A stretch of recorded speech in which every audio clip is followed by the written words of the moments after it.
Hi అండి. Second day ఓటింగ్‌లో race గుర్రంలా పరిగెడుతున్న వాళ్ళు ఎవరో తెలుసుకోవాలనుందా? మరి తెలుసుకునే ముందు మీరేం చేయాలి? నా ఛానల్‌ని ఫస్ట్ టైమ్ చూస్తుంటే ప్లీజ్ ముందుగా సబ్స్క్రైబ్ చేసుకోండి. తర్వాత లైక్ చేయండి. లైక్ చేస్తేనే వీడియో రీచ్ అనేది ఉంటుంది. అందుకని చెప్పేసి. మరి లైక్ చేసి, సబ్స్క్రైబ్ చేసి వీడియో మొత్తం చూడండి. తరువాత మీరు ఎవరికి ఓటేస్తున్నారో తప్పకుండా కామెంట్ చేయండి. తర్వాత సబ్స్క్రైబ్ కూడా చేయండి. మరి ఓటింగ్‌లో దూసుకు వెళుతుంది ఎవరు అని అనుకుంటున్నారా? మీరు అనుకున్న విధంగానే కళ్యాణ్ రేస్‌లో గుర్రంలా పరిగెడుతున్నాడండి. తర్వాత సెకండ్ ప్లేస్‌లో ఉన్నది తనూజ. అయితే తనూజకి, కళ్యాణ్‌కి మధ్య డిఫరెన్స్ చాలా ఎక్కువగా ఉందని చాలామంది అనుకుంటున్నారు. కానీ ఎక్కువ డిఫరెన్స్ అయితే లేదండి. సింపుల్‌గా 1.5% ఓటింగే డిఫరెన్స్‌గా ఉంది. అందుకనే మీరు ఎవరు గెలవాలనుకుంటున్నారో వాళ్ళకి ఓటు తప్పకుండా వేసుకుంటూ ఉండండి.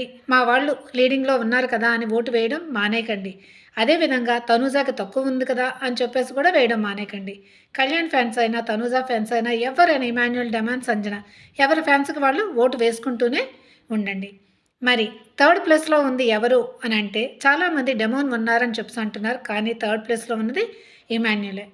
ఫోర్త్ ప్లేస్‌లో ఉంది డెమాన్. కానీ డెమాన్‌కి, ఇమాన్యుయల్‌కి మధ్య అంత డిఫరెన్స్ అయితే లేదండి. డెమాన్ థర్డ్‌లోకి వచ్చే అవకాశం కూడా ఉంది. ఇమాన్యుయల్ ఫోర్త్‌కి వెళ్ళే అవకాశం కూడా ఉన్నది. అందుకని ఎవరికి ఓటు వేసుకుంటారో వాళ్ళకి తప్పకుండా వేసుకోండి. తర్వాత సంజన గారైతే ఫిఫ్త్ ప్లేస్‌లోనే ఉన్నారండి. మరి నేను చెప్పిన ఇన్ఫర్మేషన్ 100% కరెక్టు. అందుకనే మీరు నమ్మితే లైక్ చేయండి, సబ్స్క్రైబ్ చేయడం అస్సలు మర్చిపోకండి. ఓకే. బాయ్.